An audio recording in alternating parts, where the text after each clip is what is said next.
कुमार जी चाहते तो नीतीश कुमार जी अगर साइड ले लेते, अपने आप को बोलते हैं कि मैंने मुसलमानों के लिए काम किया, अगर वो साइड ले लेते तो ये कानून आज नहीं बन पाता, भाषाई हो जाता। आज नीतीश कुमार भी उतना ही जिम्मेदार है जितना भाजपा जिम्मेदार है। आपको अगर पुल पुलिया की बात करें, 4000 कुछ पुलिया मिला था पूरे बिहार को, तो जिसमें से 400 कुछ पुल सिर्फ पूरे लोग आएंगे अपने आप को किस मार खा बताएंगे आपके बीच में आकर के कि मैंने ये कर दिया वो कर दिया। लेकिन ऐसे ही पार्टी के लोग इस कानून को बनाने में वहाँ मदद किया था। इसलिए आप लोग को सजग रहना है। आने वाले जो पार्लियामेंट्री चुनाव है उसमें महागठबंधन का चाहे जो भी उम्मीदवार हो, जो मिलना बोलना होता है, ये चीज की कमी है। हम लोग चाह रहे हैं, पार्टी से बात हुई है कि कैंडिडेट चेंज कर दिया जाए। अगर नहीं भी चेंज होता है, अगर जो भी हो, चाहे जो भी उम्मीदवार महागठबंधन की तरफ से आए, आप लोगों को एकजुट होकर के महागठबंधन को वोट करना है। तरह तरह की बत्तियां कसी जा रही है, आप देख रहे हैं क्या स्थिति है। लोगों को तरह तरह से परेशान किया जा रहा है और ऐसे ऐसे आज बुलडोजर, आप यूपी में देखिएगा, ये बुलडोजर सरकार के नाम से अपने आप को मशहूर कर रहा है। हम मानते हैं कि मौजूदा उम्मीदवार काम करने में कहीं कमी नहीं रखा, काम किया उन्होंने, कहीं कोई कमी नहीं है। अगर आप बिहार लेवल पर बात करिएगा तो जितनी रोड 1500 कुछ किलोमीटर सड़कें अगर पूरे बिहार में दिया है तो 430 किलोमीटर सड़क सिर्फ अपनी किशनगंज कंस्टिट्यूएंसी को मिला कटा था। तो लगभग 17 साल का वक्फा हो गया, कोई नहीं बनाया इसको।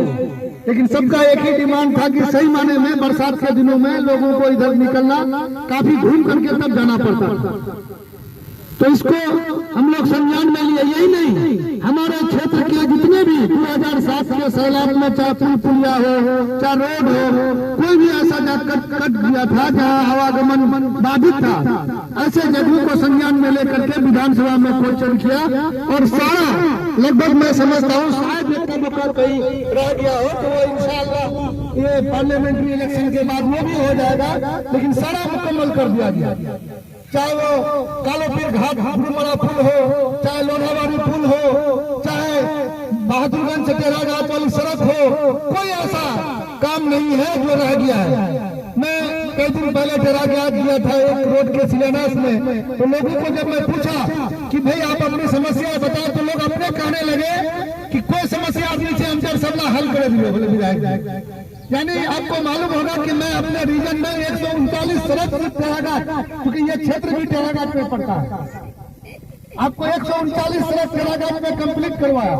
अभी जो बता रहे थे गुलाम सरवर साहब कि 218 करोड़ की लागत से पहली बार ऐसा हुआ है कि कोई विधायक के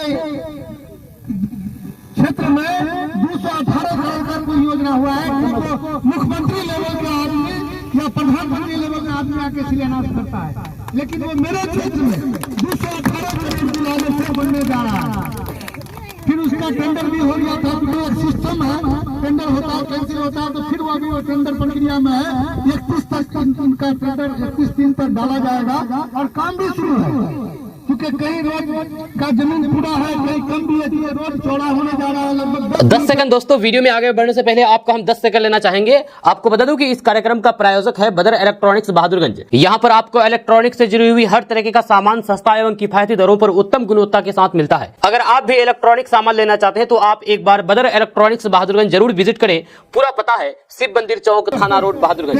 रोड चौड़ा बनेगा, फिर और साइड चाहिए, तो उसके लिए अभी नापी का भी काम चल रहा है, काम शुरू हो गया है। लेकिन जो ठेकेदार है वो रोड का काम अभी शुरू नहीं किया है। 31 तारीख को उसका टेंडर लास्ट डेट है, उसका डलने के बाद इंशाल्लाह काम शुरू हो जाएगा। तो हमने, आपने जो मुझे अपना भरोसा दिया, वादा दिया कि आप विधायक जी आपको हम अपना वोट देते हैं तो आप जीत करके फला फला काम कीजिएगा, तो मैं पूरा एश्योर होता हूँ कि मैं साथ कोई काम रह जाए जो मैं नहीं कर पाया। जिन लोगों का भी जो काम रहा, चाहे वो ऑफिशियल काम हो, हॉस्पिटलिटी वाला काम हो, चाहे वो सड़क हो, पुल पुलिया हो, हर जगह मैंने करने का प्रयास किया और मुकम्मल किया। आप मालूम होगा कि जैसे हम लोग दिगलबैन का 3 पंचायत हम लोगों के क्षेत्र में पड़ता है, कालोपीर घाट, आपका जो बुरमरा पुल है, तो लोगों का कहना था कि विधायक जी इस पुल को बना दीजिए। इस पुल को बना देने के बाद आपका ये 3 पंचायत हमेशा आपके पक्ष में रहेगा। और उसको भी हमने बनाने का काम कर दिया। वो भी इंशाल्लाह 2-3 दिन में शिलान्यास हो जाएगा। हो सकता है क्योंकि आचार संहिता लगने वाला है, हम लोग कोशिश कर रहे हैं कि ये पुल भी हो जाए। और आप लोग अक्सर बहादुरगंज जाते हैं, ठंड के समय में अक्सर जाम की समस्या से जूझना पड़ता है, तो वो भी बड़ा प्रक्रिया धीम है। एक बाईपास जो 110 करोड़ की लागत से बनना है, वो भी मेरा प्रक्रिया में है और इंशाल्लाह वो भी बहुत जल्द, नहीं अभी कंप्लीट नहीं हुआ है, वो प्रक्रिया में है। उम्मीद है कि कुछ समय लगेगा। अगर हमारी सरकार रहती तो हम समझते हैं कि इसी महीने में हो जाएगा, लेकिन सरकार चले जाने की वजह से हो सकता है कि कुछ विलम्ब हो, लेकिन इंशाल्लाह उसको भी करवाऊंगा। और आपको मालूम है कि आज के दिन में जो हमारे केंद्र सरकार है, आपको मालूम ही है कि आज केंद्र सरकार जो NRC CAA का जो कानून 2019 में लागू किया था, लोगों के विरोध के बाद उसको पेंडिंग में रख दिया था कि कहीं उसको लागू नहीं करेंगे। लेकिन अभी जो सरकार अपने ईमानदार होने का दावा करता था, ये भाजपा सरकार, कि सबको कह रहा था कि जेल भेजेंगे, घोटाला कर दिया।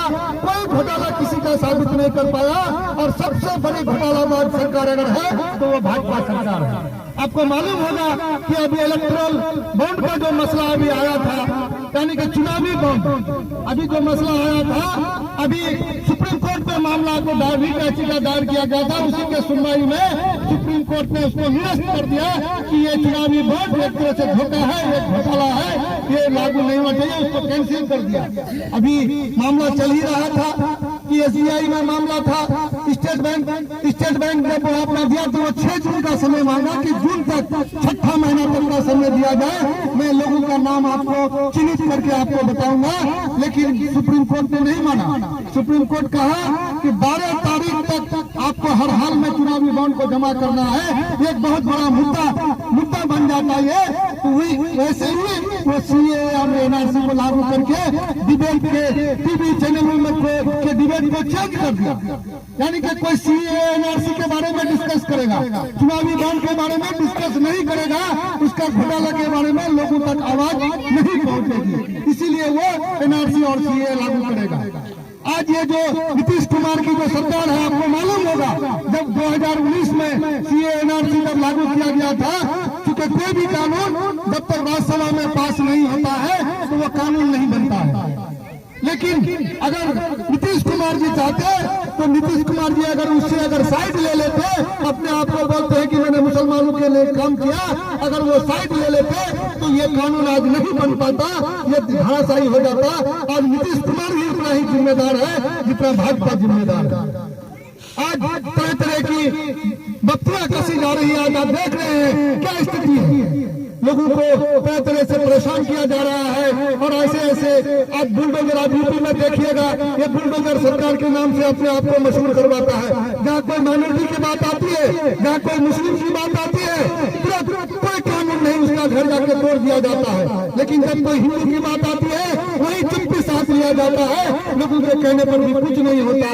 ये इस तरह भेदभाव की सरकार है। इसलिए आने वाले दिनों में जो पार्लियामेंट्री चुनाव होना है, आपको उसका ख्याल रखना है कि चाहे गठबंधन से कोई भी उम्मीदवार है, बहुत सारे लोग आएंगे, अपने आप को किस मार खा बताएंगे आपके बीच में आकर के कि मैंने ये कर दिया, वो कर दिया। लेकिन ऐसे ही पार्टी के लोग इस कानून को बनाने में वहाँ मदद किया था। इसलिए आप लोग को सजग रहना है।